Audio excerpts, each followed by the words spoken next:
গল্পের নাম শঙ্কর ও জমিরের দুঃসাহসিক অভিযান। পাড়াগাঁয়ের পরিবেশ, নদীর তীর। শঙ্কর ও জমির নৌকায় বসে মাছ ধরছে। শঙ্কর মৃদু হাসি দিয়ে বলল, জমির, আজ তো ভালোই মাছ উঠছে। হ্যাঁ রে শঙ্কর, আজ তো নৌকো ভরে মাছ নিয়ে ফিরব মনে হচ্ছে। তাদের শান্ত মাছ ধরার মুহূর্তে হঠাৎ দূর থেকে রাজ্যের দিক থেকে কোলাহল শোনা যায়। জমির চিন্তিত হয়ে বলল, শঙ্কর, ওটা কি রে? রাজ্যের দিক থেকে এমন আওয়াজ কেন? চলো জমির, দেখে আসি, হয়তো কিছু হয়েছে।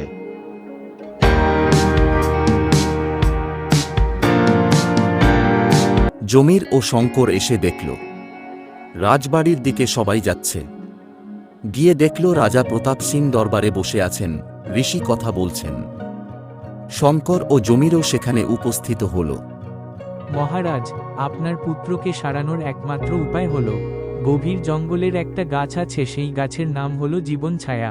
সেই জীবন ছায়া গাছের ডাল নিয়ে এসে রাজকুমারের বিছানার নিচে রেখে দিলে ধীরে ধীরে রাজকুমার ঠিক হয়ে যাবে।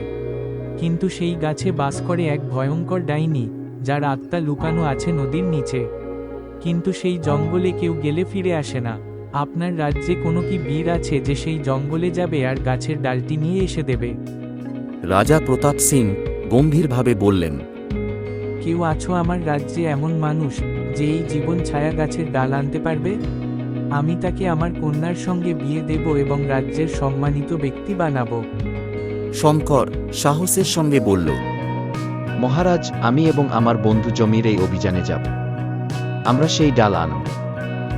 হ্যাঁ মহারাজ, আমার ছোট্ট নৌকো আছে, আশা করি আমরা এই রহস্য সমাধান করতে পারব। সাবাস, আমি তোমাদের আশীর্বাদ করি, সফল হয়ে ফিরে আসবে। নৌকা নিয়ে শঙ্কর ও জমির যাত্রা শুরু করল। শঙ্কর ও জমির নৌকায় নদী পার হচ্ছে। চারপাশে জঙ্গলের ভয়ঙ্কর পরিবেশ। হঠাৎ নীলার উপস্থিতি। নীলা উদ্ভাসিত হয়ে বলল, জমির, আমি জানি তোমরা কি করতে এসেছ। সেই ডাইনির আত্মা নদীর নিচে লুকিয়ে আছে। আমি তোমাদের সাহায্য করব। শঙ্কর অবাক হয়ে বলল, নীলা, তুমি এখানে? আমরা জানতাম তুমি আমাদের সাহায্য করবে। ইচ্ছাধারী নাগিন, তোমার সাহায্যে আমাদের অভিযান সহজ হবে। কিন্তু সাবধান, ডাইনি বুড়ি অনেক চতুর। তার ফাঁদে পা দিও না। শঙ্কর জমির এবং নীলা নদীর ধারে এসে দাঁড়ায়। নদীর নিচে মন্ত্রভাণ্ডার আছে। নীলা শান্তভাবে বলল, শঙ্কর, জমির, এই নদীর নিচে লুকানো আছে ডাইনির আত্মা। আমাকে অনুসরণ করো। শঙ্কর, তুমি মন্ত্রভাণ্ডার ভেঙে ফেলবে।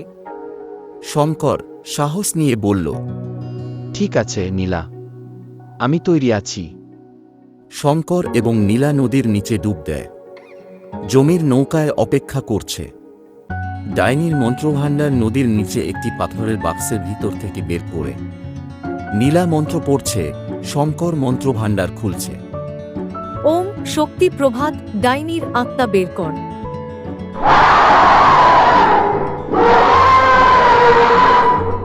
মন্ত্রভাণ্ডার খুলে যায়। শঙ্কর মন্ত্রভাণ্ডার ভেঙে ফেলে। কে আমার আত্মা ধ্বংস করল? ডাইনি বুড়ি দুর্বল হয়ে মাটিতে পড়ে যায়। তার কালো শক্তি শেষ হয়ে যায়। নীলা তাকে চূড়ান্ত আঘাত করে ধ্বংস করে। নীলা বীরের মতো বলল, এখন তোমার দিন শেষ, ডাইনি। আমরা সফল হয়েছি। শঙ্কর ও জমির রাজপ্রাসাদে ফিরে আসে। তাদের হাতে সেই গাছের ডাল। রাজা প্রতাপ সিং আনন্দিত হয়ে বলল, শঙ্কর, জমির, তোমরা আমার পুত্রকে বাঁচিয়েছ। আমি তোমাদের কথা রাখতে পেরে গর্বিত। রাজপুত্র সুস্থ হয়ে ওঠে আর রাজা শঙ্করকে রাজকন্যার সঙ্গে বিয়ে দেন। জমির হা হা করে হাসি দিয়ে বলল, শঙ্কর, তুই তো রাজকন্যার বর হয়ে গেলি, কিন্তু তোর সব কৃতিত্ব আমি আর আমার নৌকো। আমাকে ভুলে যাবি না তো? আর আমাদের প্রিয় বন্ধু নীলা, ইচ্ছাধারী নাগিনকে ধন্যবাদ দিতে ভুলিস না। আমার কাজ শেষ। এবার আমি বিদায় নিই, কিন্তু মনে রেখো, আমি সব সময় তোমাদের পাশে আছি। শঙ্কর ও জমির রাজা এবং রাজপরিবারের সাথে রাজপ্রাসাদে আনন্দ করছে। নীলা নদীর ধারে চলে যাচ্ছে এবং চারপাশে শান্তির বাতাস বইছে।